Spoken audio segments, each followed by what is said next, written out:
चल ना ग मम्मी माझ्या आजी आजोबांकडे घेऊन, चल ना ग मम्मी माझ्या आजी आजोबांकडे घेऊन.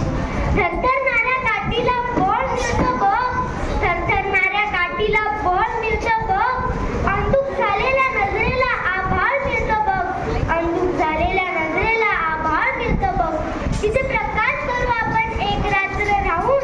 चल ना ग मम्मी माझ्या आजी आजोबांकडे घेऊन, चल ना ग मम्मी माझ्या आजी आजोबांकडे घेऊन. नमस्कार, मी काव्या कांबळे आपणासमोर विषय मांडते. मला हवेत आजी आजोबा. होय, मला हवेत आजी आजोबा. शिवरायांच्या गोष्टी सांगणारे, माझ्या अभ्यासाची चौकशी करणारे, अभ्यास न केल्यास डोळ्यांनी दम देणारे, चांगला निकाल पाहून बक्षीस देणारे, हातांनी फुलपाखरासारखे झेलणारे, पोटाचा चंपू करून लाडे लाडे बोलणारे, झोपाळ्यावरून झोका देणारे, असे माझे लाडके आजी आजोबा. पण आज समाजामध्ये आपण विभक्त कुटुंब पद्धती पाहतो. फॅमिली म्हटलं की मम्मा, पप्पा आणि बच्चा. पण आजी आजोबांचं काय? आजी आजोबांना आपल्या फॅमिलीमध्ये घ्यायचं का नाही असा प्रश्न बऱ्याच मुलांना पडतो.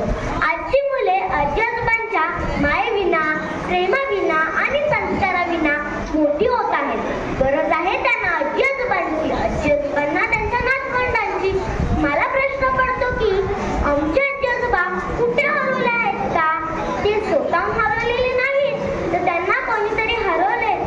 ज्यांनी आमच्यापासून आजी आजोबांना दूर केलंय ते देखील आमच्याच रक्तातील आहेत.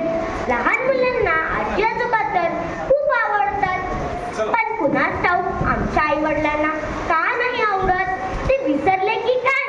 स्वामी तिन्ही जगाचा आई बाबा विना भिकारी, स्वामी तिन्ही जगाचा आई बाबा विना भिकारी. खरंच का हो आजी आजोबा? मोठी झाल्यावर माणसं बदलतात. लहानपणी प्रिय असलेले आई बाबा त्यांच्या म्हातारपणी ओझ्यासारखे वाटतात. ज्या बाबांनी आणलेल्या खाऊसाठी ते वाट पाहत असतात, तेच बाबा म्हातारे झाल्यावर त्यांची विचारपूसी करायला विसरतात. आ म्हणजे आई, जी म्हणजे जीव. आईसारखा जीव लावते ना ती असते आजी.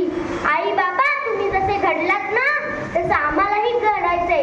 तुम्ही वेळ न देत असलेल्या आजी आजोबांची आम्हाला खूप गप्पा मारायच्यात आणि करायचे गट्टी त्या दोन जीवांशी. आम्हालाही ऐकायचे त्या पर्यंतच्या गोष्टी, आम्हालाही झोपायचे त्याच्या मायेच्या उभे. नाही